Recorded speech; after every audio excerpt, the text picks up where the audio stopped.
Hello guys, so magandang umaga, working investor. At tayo may konting sharing lang, no.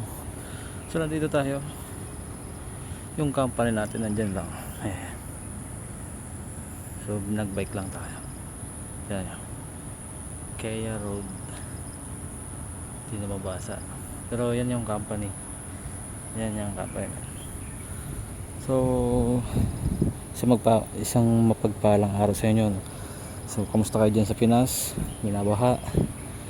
So dito ay medyo makulimlim kasi may samang panahon. So hindi na natin maantay yung araw, babalik agad tayo. Nagbike lang tayo kasi para mamaya panggabi tayo eh. So, may pasok, tapos rest day natin kahapon, so wala tayong masyadong magandang tulog kagabi. So nag-a-adjust at pinapractice ko yung sarili ko na 5 kasi nga magpapangumaga na tayo ngayong August. So masasabayan na natin yung London and US session sa trade. So speaking of trading, so meron tayong setup, may sell setup tayo sa gold, at sana ay kunin yung ating order sa 3400 na price. At mukhang lalakas yung USD gawa nung take effect na yung tariff niya, no, by August. So speaking din ng tariff, is naka-discount daw yung Pinas 1%, instead na 20 naging 19 na lang.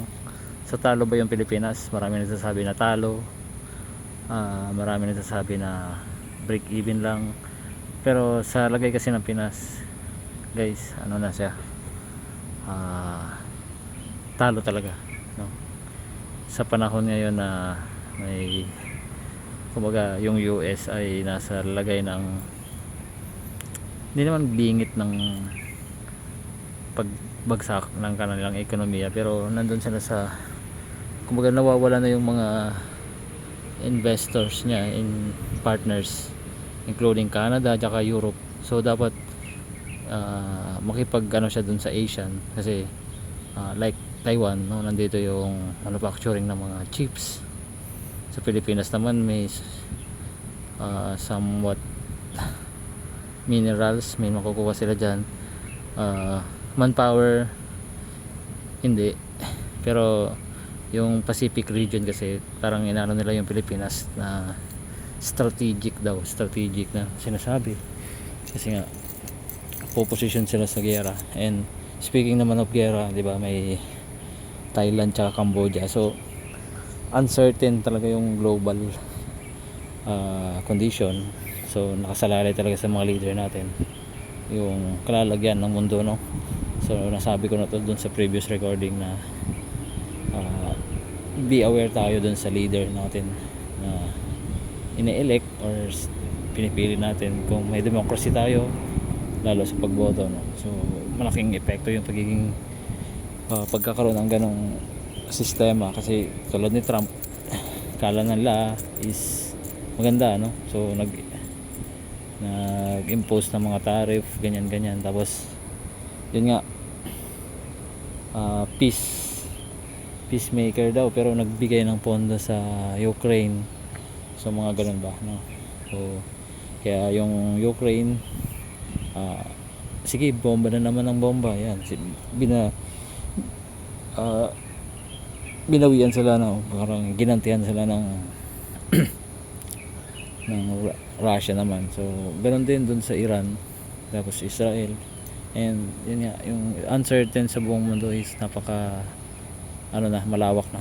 So we are close to World War 3.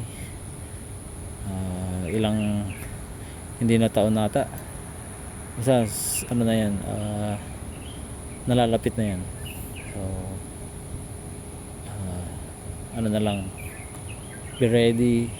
And kung may, kahit naman maggera, useless na rin yung trading system natin, mawawala na, maglalaho na yan kung mamamatay ka rin naman, diba? So ang pinakamagandang mong gawin sa ngayon is enjoy, and yun nga, live to the fullest na lang. So be happy, stay with your loved ones, kasi wala na eh, spend your money Okay, so ganun.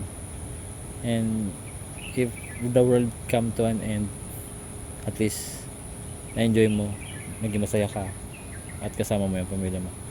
So medyo masalimuot yung ano natin ngayon, recording, kasi dun sa mga updates na yun. And men, makikita nyo yan sa, hindi lang dito sa kung hindi ko lang na, hindi lang dahil nabanggit ko, kundi makikita nyo yan sa news, etc. Diba? So yun lang, piece of advice lang talaga is enjoy natin yung buhay. So yan, hindi na natin maantay yung araw, kasi kahit umaraw man, mag alas 8 tayo magantay kasi makulimlim, masama yung panahon. So see you guys sa next recording. Working Investor.